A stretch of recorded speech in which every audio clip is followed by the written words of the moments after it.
Great Scott. Great Scott. Great Scott.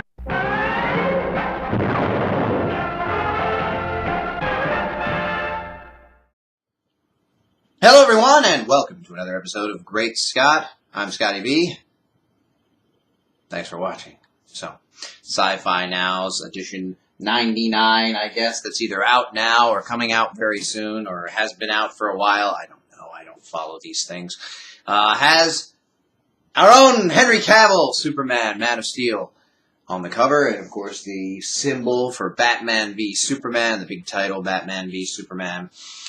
Already advertising our movie that's coming out, I guess. I like how I call it our movie, you know? If I only had a stake in some of these things, you know? A stake in Warner Brothers' Last Chance! According to the title on the magazine, it says DC's Last Chance, Batman v Superman. This irked me. I even asked Steve, who runs the Superman homepage, about why he thought that they put this title up here. And he said, well, because sensationalism sells. And I guess that's true. You know, you write something like that on there, you put that on there, and maybe the lay person, maybe the person who doesn't know that this is Henry Cavill of Man of Steel, and maybe the person that doesn't know that Man of Steel made almost $700 million worldwide will say, oh, wow, DC's Last Chance, that's crazy. I mean, Marvel's doing so well. I can't understand why one of these companies with these dumb superheroes wouldn't do just as well as another one of these companies with these dumb superheroes.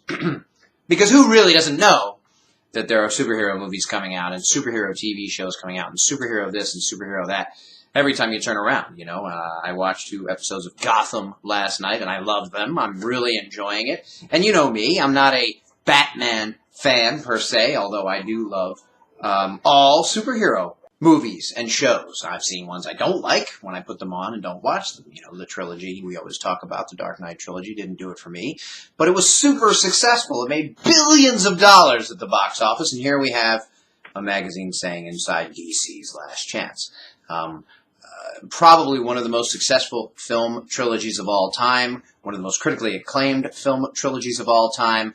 One of the most famous characters of all time, Batman in the Dark Knight trilogy, was gangbusters, was hugely successful. Fans loved it, critics loved it, people who just love movies loved it. It was considered, you know, a masterpiece. And as far as I can remember, and as far as I can guess, a masterpiece far and above anything Marvel has put out. I, personally, like the Marvel movies better. I enjoy them better. I had much more fun than when I watched the Dark Knight trilogy, which I didn't get. But that doesn't change the fact that it means it succeeded in a way that can't make Batman v Superman DC's Last Chance. But if they're trying to be sensationalists, and if that's going to help them sell, or going to get people like me and other people talking about it and being annoyed by it, I guess they have fulfilled their duty as journalists. Now, I like these kind of magazines. I like Empire. I like Sci-Fi. Is it Sci-Fi Now? I like these kind because they cover the kinds of movies and TV shows and stories that I'm all about. Hence why I also like The Big Bang Theory. A lot of geeks like myself have either gotten fed up with it or didn't like it from the beginning because they felt they were getting made fun of, or they feel like the jokes have gotten tired or old. I've grown to love the characters on there, and I get sometimes emotional with their stories, even if it's a little outlandish or a little far-fetched. I mean, it's a sitcom on television. They're always going to be a little far-fetched, but I still feel like the show's for me. The jokes are for me. They're sci-fi-y.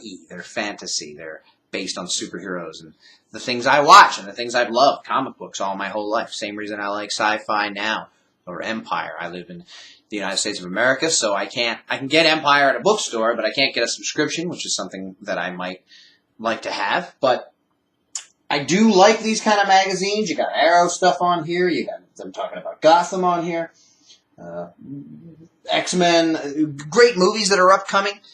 But I am still annoyed that they feel the need to drag themselves into the mud and put inside DC's Last Chance. Now, I guess there's some truth to it. If the movie should somehow fail or do even less business than Man of Steel, which was, again, a huge hit at the box office.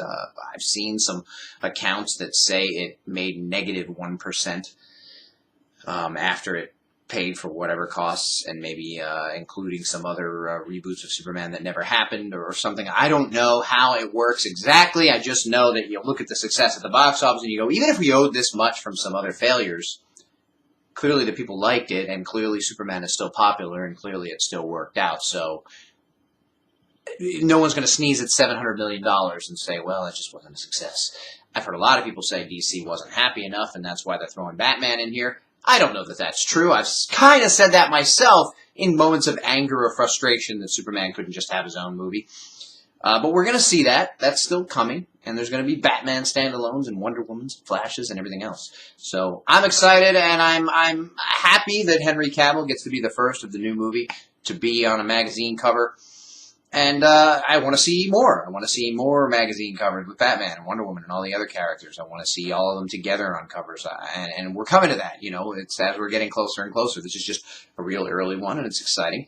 And apparently it's DC's last chance. Thanks, everybody, for watching. And remember, always look up in the sky. Motorhead, what's your prize for flight time?